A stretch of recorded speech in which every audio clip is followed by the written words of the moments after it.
ભગવાન કોને કહેવાય કહેશો?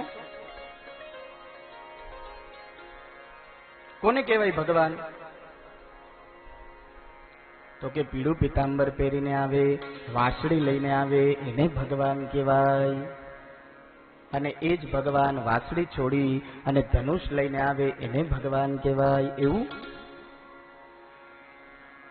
ભગવાન કોને કહેવાય?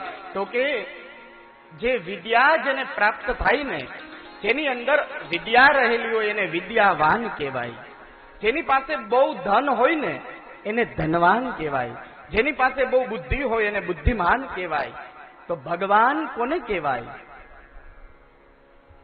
તો કે જેની અંદર 6 પ્રકારની શક્તિ રહેલી છે એને ભગ કહેવાય. અને કઈ 6 પ્રકારની શક્તિ? તો કે ઐશ્વર્ય, વીર્ય, યશ, શ્રી, જ્ઞાન અને વૈરાગ્ય.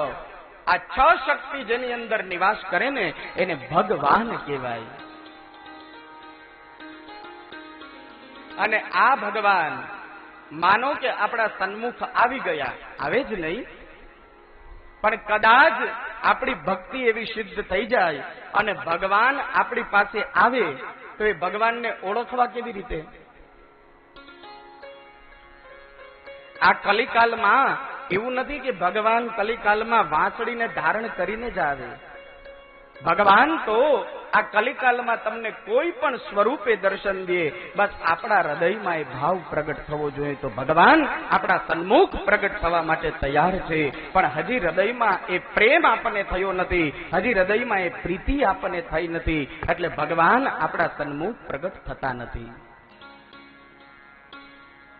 અને મહાભારત ગ્રંથમાં, દિવ્ય મહાભારતમાં ભગવાનને ઓળખવાના 4 લક્ષણ બતાવ્યા છે.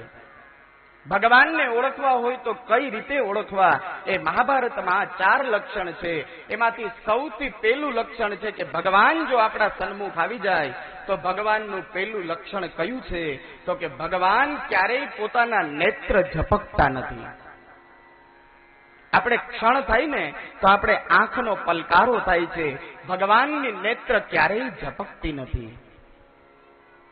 બીજું, ભગવાન જ્યારે ચાલીને જતા હોય ને ત્યારે ભગવાન પૃથ્વી ઉપરથી 1 ઇંચ ભગવાનના ચરણ ઉપર હોય છે.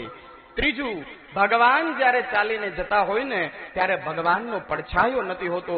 આપણે ચાલીને જતા હોય ને તો આપણી સાથે પડછાયો હોય છે. જ્યારે તડકો હોય ને ત્યારે પડછાયો દેખાય, પણ ભગવાનનો પડછાયો નથી હોતો. અને ચોથું લક્ષણ, આપણા ગળામાં, આપણા કંઠમાં પુષ્પની માળા પધરાવવામાં આવે ને તો એ માળા કલાક, 2 કલાક કે 4 કલાકમાં સુકાઈ જાય, પણ ભગવાનના